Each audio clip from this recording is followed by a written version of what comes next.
नमस्कार दोस्तों, जय श्री कृष्ण। दोस्तों, हमेशा की तरह आज फिर से हाजिर है एक नए वीडियो के साथ। हम उम्मीद करते हैं कि ये वीडियो आपको पसंद आएगा और आप इसे अपने दोस्तों के साथ ज़रूर शेयर करेंगे और चैनल को सब्सक्राइब कर दें। इस अध्याय में कर्म संत के मार्ग की तुलना कर्म योग के मार्ग के साथ की गई है।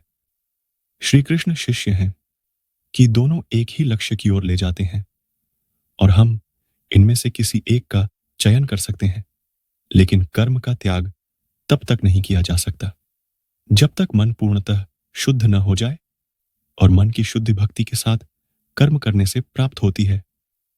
इसलिए कर्मयोग बहुसंख्यक लोगों के लिए उपयुक्त विकल्प है। कर्मयोगी अपने कर्म क्षेत्रों का अपवित्रता का त्याग कर उन्हें भगवान को निर्बल बना देते हैं।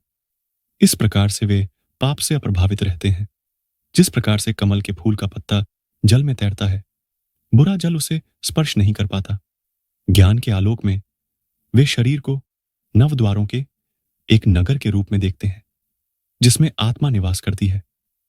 इसलिए वे न तो स्वयं को कर्म का कर्ता मानते हैं और न ही कर्म का भोक्ता मानते हैं। वे ब्राह्मण, गाय, हाथी और कुत्ते का मांस भक्षण करने वाले चांडाल को एक समान दृष्टि से देखते हैं। ऐसे साधु संत इंद्र भगवान के दोष से संबंधित गुण धर्म अपने अंदर विकसित करते हैं और परम सत्य में स्थित हो जाते हैं। साधु लोग यह जाने बिना कि यह विषयों के संपर्क से मिलने वाले सुख में वास्तविक कष्टों के कारण होते हैं। मूलतः वे अज्ञानता के कारण इंद्रिय विषयों से मिलने वाले सुखों को प्राप्त करने का प्रयास करते हैं। लेकिन कर्म योगी का अभिनय नहीं होता, बल्कि उनकी विशिष्टता, वे अपने भीतर भगवान के आनंद की अनुभूति करना पसंद करते हैं। आगे इस अध्याय में संत के मार्ग का वर्णन है। कर्म संत अपने मन, इंद्रियों और बुद्धि को नियंत्रित करने के लिए तपस्या करते हैं। इस प्रकार से वे लोक लुभावन सुख के विचारों से बहिष्कृत कर इच्छा, भय और क्रोध से मुक्त हो जाते हैं। तब फिर वे भगवान की भक्ति के साथ अपनी तपस्या को संपूर्ण करते हैं और चिरस्थायी शांति प्राप्त करते हैं। अर्जुन ने कहा, हे कृष्ण, पहले आपने कर्म संत के उपदेशक की और आपने मुझे भक्ति युक्त कर्मयोग का पालन करने का उपदेश भी दिया था। कृपया मुझे निश्चित रूप से जिज्ञासा व्यक्त करते हुए बताएं कि इन दोनों में से कौन सा मार्ग अधिक मूल्यवान है। परम भगवान ने कहा, कर्म संत और कर्मयोग दोनों ही परम लक्ष्य की ओर ले जाते हैं, लेकिन कर्मयोग कर्म संत से श्रेष्ठ है। वे कर्मयोगी जो न तो कोई कामना करते हैं और न ही किसी से घृणा करते हैं, उन्हें नित्य संत माना जाना चाहिए। हे महाबाहु अर्जुन, सभी प्रकार के द्वंद्वों से मुक्ति पाने के कारण वे माया के बंधनों से सरलता से मुक्ति पा लेते हैं। केवल अज्ञानी ही सांख्य या कर्म संत को कर्मयोग से अलग अलग कहते हैं। जो वास्तव में ज्ञानी है, वे कहते हैं कि इनमें से दोनों में से किसी भी मार्ग का पता लगाने से वे दोनों का फल प्राप्त कर सकते हैं। भगवान श्री कृष्ण कहते हैं कि कर्म संतों के माध्यम से जो प्राप्त होता है, उसे भक्ति युक्त कर्मयोग से भी प्राप्त किया जा सकता है। इस प्रकार जो कर्म संत और कर्मयोग को एक समान दृष्टि से देखा जाता है, वास्तव में सभी वस्तुओं को यथावत रूप में देखा जाता है। भक्ति कर्म बिना पूर्ण किए कर्मों का परित्याग करना कठिन है।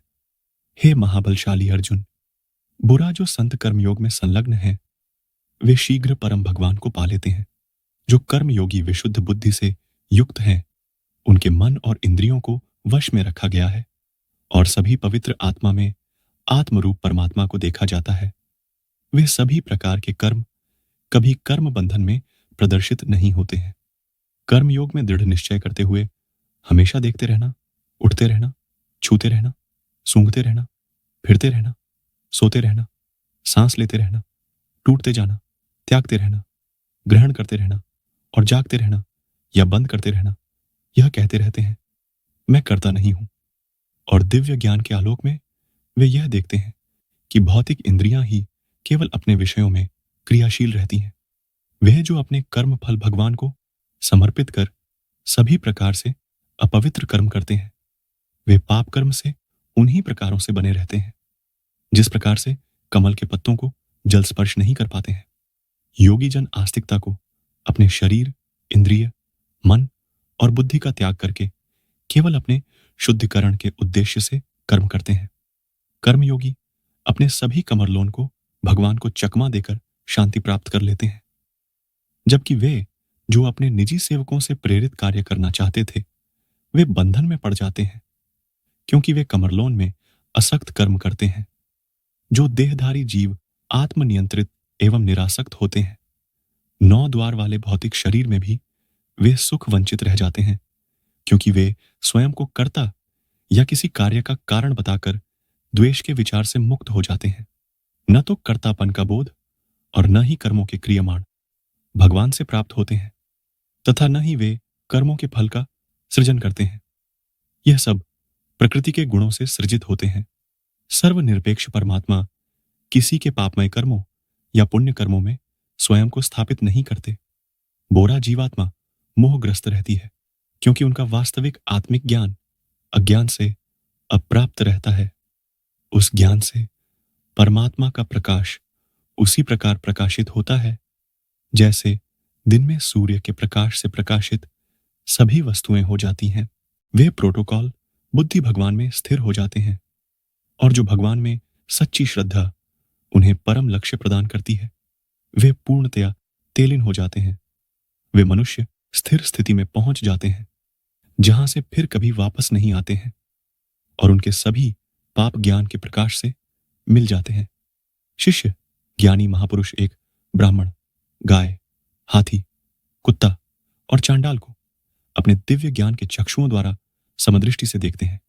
वे इसी प्रकार मन समदृष्टि में स्थित हो जाते हैं। वे इसी जीवन में जन्म और मरण के चक्र से मुक्ति पा लेते हैं। वे भगवान के समान दोषयुक्त पोषक तत्वों से युक्त हो जाते हैं और परम सत्य में स्थित हो जाते हैं। दिव्य ज्ञान में दृढ़ विश्वास धारण कर और मोह घटक पदार्थ, वे सुखद पदार्थ न तो हर्षित होते हैं और न ही दिव्य ज्ञान में दृढ़ विश्वास धारण करते हैं। जो दृश्य इंद्रिय सुखों में आसक्त नहीं होते, वे आत्मिक परम आनंद की अनुभूति करते हैं। भगवान के साथ एकनिष्ठ के कारण वे चतुर्थ सुख भोगते हैं। इंद्रिय विषयों के जुड़ाव से उत्पन्न होने वाले सुख एकता मनोदृष्टि वाले लोगों को आनंद प्रदान करने वाले विशेष होते हैं। वास्तव में वे दुखों के कारण हैं। हे कुंती पुत्र, ऐसे सुखों का आदि और अंत है, इसलिए ज्ञानी पुरुष आनंद नहीं लेते। वे मनुष्य ही योगी हैं, जो शरीर को त्यागने से पूर्व की कामना करते हैं और क्रोध के वेग को रोकने में समर्थ होते हैं। केवल वही संसार में सुखी रहते हैं।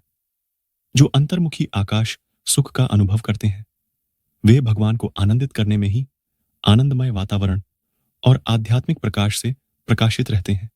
ऐसे योगी भगवान निर्मित हो जाते हैं और भौतिक जीवन से मुक्त हो जाते हैं। आंतरिक प्रकाश, दिव्य ज्ञान, वह भगवान की कृपा है जो हमारे अंदर की भावना के रूप में तब प्रकट होती है जब हम भगवान के शरणगत हो जाते हैं। वे सभी पवित्र मनुष्य पाप से मुक्त हो जाते हैं और वे भगवान को पा लेते हैं और धार्मिक बंधनों से भी मुक्त हो जाते हैं। ऐसे संत भी जो निरंतर प्रयास से क्रोध और काम वासनाओं पर विजय पा लेते हैं और जो अपने मन को वश में कर आत्मलीन हो जाते हैं, वे इस जन्म और परलोक में भी माया शक्ति के बंधनों से मुक्त हो जाते हैं। संपूर्ण बाह्य इंद्रियों के सुख के विषयों पर विचार न कर अपनी दृष्टि को भौहों के बीच के स्थान पर स्थित कर नासिका में भीतर और बाहर श्वासों के प्रवाह को सम करते हुए इंद्र, मन और बुद्धि को संयमित करके जो ज्ञानी कामनाएं और भय से मुक्त करें हो जाता है, वह हमेशा के लिए मुक्त हो जाता है। जो मेरे भक्त हैं, वे सभी यज्ञों और तपस्याओं के भोक्ता हैं, सभी लोगों के परम भगवान हैं और सभी प्राणियों के हित सत्याशी हैं। वे परम शांति प्राप्त करते हैं। दोस्तों, इस भाग में हमने ज्ञान, कर्म और संन्यास, इन तीनों योग के संबंध को समझा। इस भाग को आप तक लाने में कुछ गलती हुई तो श्री कृष्ण से और आप सभी से क्षमा याचना है। मित्रों, कैसा लगा आपको हमारा यह वीडियो? अच्छा लगा हो हमें जरूर बताएं और अपने दोस्तों के साथ भी शेयर करें। हम आपको बहुमूल्य जानकारियां उपलब्ध कराने के लिए समर्पित है। हम अपने इस कार्य में उनके समर्थन और सुझाव की अपेक्षा करते हैं ताकि हमारा यह प्रयास और बेहतर हो सके। मित्रों, आज बस इतना ही। मिलते हैं फिर एक नए वीडियो के साथ। तब तक के लिए धन्यवाद। जय श्री कृष्ण।